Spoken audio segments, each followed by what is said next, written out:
नमस्कार दोस्तों, fairy tales में आपका बहुत बहुत स्वागत है। दोस्तों, आज आपके लिए लेके आई हूँ अमृता प्रीतम जी की कहानी अंतर्व्यथा। दोस्तों, अमृता प्रीतम पंजाबी लेखकों में सबसे लोकप्रिय लेखिका थी। उनकी रचनाओं के लिए उन्हें साहित्य अकादमी पुरस्कार और भारत का दूसरा सबसे बड़ा सम्मान पद्म विभूषण प्राप्त हो चुका है। अमृता जी के बारे में एक छोटी सी जानकारी के बाद आइए सुनते हैं उनकी मार्मिक कहानी अंतर्व्यथा।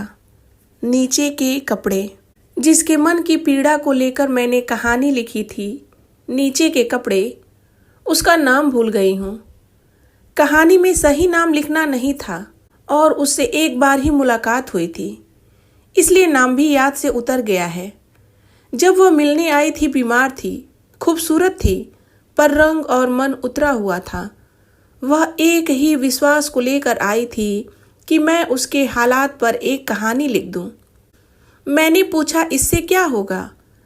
कहने लगी, जहां वे चिट्ठियां पड़ी हैं जो मैं अपने हाथों से नहीं फाड़ सकती, उन्हीं चिट्ठियों में वे कहानी रख दूंगी। मुझे लगता है मैं बहुत दिन जिंदा नहीं रहूंगी और बाद में जब उन चिट्ठियों में से कोई कुछ जान पाएगा तो मुझे वो नहीं समझेगा जो मैं हूँ। आप कहानी लिखेंगी तो वहीं रख दूंगी। हो सकता है उसकी मदद से कोई मुझे समझ ले, मेरी पीड़ा को संभाल ले। मुझे और किसी का कुछ फिक्र नहीं है, पर मेरा एक बेटा है। अभी वो छोटा है, वो बड़ा होगा तो मैं सोचती हूँ कि बस वो मुझे गलत ना समझे। उसकी जिंदगी के हालात सचमुच बहुत उलझे हुए थे और मेरी पकड़ में नहीं आ रहा था कि मैं उन्हें कैसे समेट पाऊंगी। लिखने का वादा तो नहीं किया, पर कहा कि कोशिश करूंगी। मैं बहुत दिन वो कहानी नहीं लिख पाई। सिर्फ एक एहसास सा बना रहा कि उसका बच्चा मेरे जेहन में बड़ा हो रहा है, इतना बड़ा कि अब बहुत सी चीजें उसके हाथ लगती हैं तो वो हैरान उन्हें देखे जा रहा है। कहानी प्रकाशित हुई और बहुत दिन गुजर गए। मैं जान नहीं पाई कि उसके हाथों तक पहुंची या नहीं। सब वक्त के सहारे छोड़ दिया। उसका कोई अता पता मेरे पास नहीं था। एक अरसा गुजर गया था जब एक दिन फोन आया। दिल्ली से नहीं था, कहीं बाहर से था। आवाज थी, आपका बहुत शुक्रिया, मैंने कहानी वहीं रख दी है जहां चाहती थी। इतने भर लफ्जों में कुछ पकड़ में नहीं आया, इसलिए पूछा, आप कौन बोल रही हैं? कौन सी कहानी? जवाब में बस इतनी आवाज थी, बहुत दूर से बोल रही हूँ, वही जिसकी कहानी आपने लिखी है, नीचे के कपड़े। और फोन कट गया। नीचे के कपड़े। अचानक मेरे सामने कई लोग आकर खड़े हो गए हैं जिन्होंने कमर से नीचे कोई कपड़ा नहीं पहना हुआ है। पता नहीं मैंने कहाँ पढ़ा था कि खानाबदोश औरतें अपनी कमर से अपनी घघरी कभी नहीं उतारती हैं। मैली घघरी बदलनी होती तो सिर की ओर से नई घघरी पहनकर अंदर से मैली घघरी उतार देती हैं। और जब किसी खानाबदोश औरत की मृत्यु हो जाती है तो उसके शरीर को स्नान कराते समय भी उसकी नीचे की घघरी सलामत रखी जाती है। कहते हैं उन्होंने अपनी कमर पर पड़ी नेफे की लकीर में अपनी मोहब्बत का राज खुदा की महलूक से छिपा कर रखा होता है। वहां वे अपनी पसंद के मर्द का नाम गुदवा कर रखती हैं, जिसे खुदा की आंख के सिवा कोई नहीं देख सकता। और शायद यही रिवाज मर्दों के तहमदों के बारे में भी होता होगा।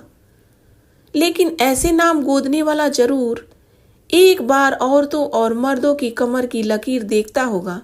उसे शायद एक पल के लिए खुदा की आंख नसीब हो जाती है, क्योंकि वो खुदा की महलूक की गिनती में नहीं जाता। मैं अपने सामने ऐसी औरतें और मर्द क्यों देख रहा हूँ जिन्होंने कमर से नीचे कोई कपड़ा नहीं पहन रखा है, जिन्हें देखना सारी महलूक के लिए गुनाह है। कल से माँ अस्पताल में है, उसके प्राण उसकी सांसों के साथ डूब और उतरा रहे हैं। ऐसा पहले कई बार हुआ है और 2 बार पहले भी उसे अस्पताल ले जाया गया था, पर इस बार शायद उसके मन को जीने का विश्वास नहीं बंध रहा है। अचानक उसने उंगली में से हीरे वाली अंगूठी उतारी और मुझे देकर कहा कि मैं घर जाकर उसकी लोहे वाली अलमारी के खाने में रख दूं। अस्पताल में अभी दादी भी आई थी, पापा भी, मेरा बड़ा भाई भी, लेकिन माँ ने न जाने क्यों वो काम उन्हें नहीं सौंपा। हम सब लौटने लगे थे जब माँ ने इशारे से मुझे ठहरने के लिए कहा। सब चले गए तो उसने तकिए के नीचे से एक मुसा हुआ रुमाल निकाला जिसके कोने से 2 चाबियां बंधी हुई थी। रुमाल की कसी हुई गांठ खोलने की उसमें शक्ति नहीं थी, इसलिए मैंने वो गांठ खोली। तब एक चाबी की ओर इशारा करके उसने मुझे ये काम सौंपा कि मैं उसकी हीरे की अंगूठी अलमारी के अंदर खाने में रख दूं। ये भी बताया कि अंदर वाले की चाबी मुझे उसी अलमारी के एक डब्बे में पड़ी हुई मिल जाएगी। और फिर माँ ने धीरे से ये भी कहा कि मैं बम्बई वाले चाचा जी को एक खत डाल दूं दिल्ली आने के लिए, और दूसरी चाबी उसने उसी तरह रुमाल में लपेट कर अपने तकिए के नीचे रख ली। और जिस तरह तकदीरें बदल जाती हैं उसी तरह चाबियां भी बदल गईं।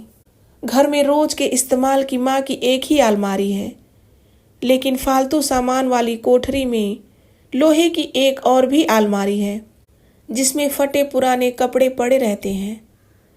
पापा के ट्रांसफ़र के समय वो अलमारी लगभग टूट ही गई थी, पर माँ ने उसे फेंका नहीं था और साकड़ भाकड़ वाली उस अलमारी को फालतू कपड़ों के लिए रख लिया था।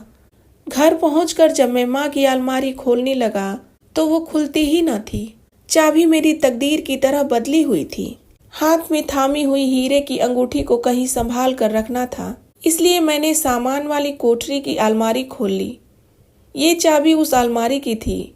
उस अलमारी में भी अंदर का खाना था। मैंने सोचा उसकी चाबी भी जरूर इसी अलमारी के किसी डिब्बे में ही मिलनी थी, और मैं फटे पुराने कपड़ों की तहें खोलने लगा। पुराने उधड़े हुए सलमे के कुछ कपड़े थे जो माँ ने शायद उनका सुच्चा सलमा बेचने के लिए रखे हुए थे, और पापा के गर्म कोट भी थे जो शायद बर्तनों से बदलने के लिए माँ ने संभाल कर रखे हुए थे। मैंने एक बार गली में बर्तन बेचने वाली औरतों से माँ को एक पुराने कोट के बदले में बर्तन खरीदते हुए देखा था, पर मैं हैरान हुआ। माँ ने वे सब टूटे हुए खिलौने भी रखे थे जिनसे मैं छुटपन में खेला करता था। देखकर एक दहशत सी आई। चाबी से चलने वाली रेलगाड़ी इस तरह उल्टी हुई थी जैसे पटरी से गिर गई हो, और उस भयानक दुर्घटना से उसके सभी मुसाफिर घायल हो गए हों। प्लास्टिक की गुड़िया जो एक आंख से कानी हो गई थी, रबड़ का हाथी जिसकी सूंड बीच में से टूट गई थी, मिट्टी का घोड़ा जिसकी अगली दोनों टांगें जैसे कट गई हों, और कुछ खिलौनों की सिर्फ टांगें और बाहें बिखरी पड़ी थी जैसे उनके धड़ और सिर उड़कर कहीं दूर जा पड़े हों और अब उन्हें पहचाना भी नहीं जा सकता था। मेरे शरीर में एक कंपन सी दौड़ गई।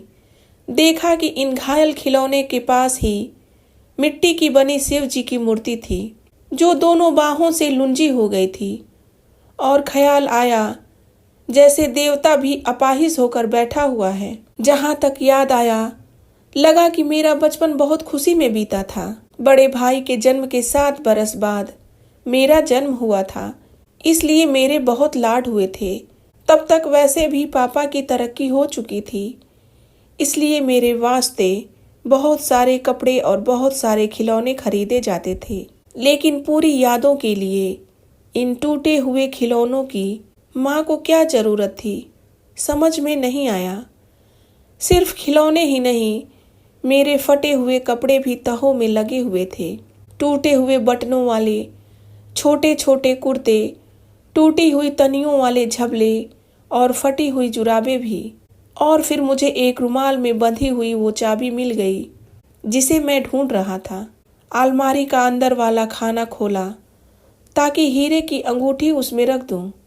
यही वो घड़ी थी जब मैंने देखा कि उस खाने में सिर्फ नीचे पहनने वाले कपड़े पड़े हुए थे, और अचानक मेरे सामने वे लोग आकर खड़े हो गए हैं जिनके सिर भी ढके हुए हैं, बाहें भी, ऊपर के शरीर में, लेकिन कमर से नीचे कोई कपड़ा नहीं है।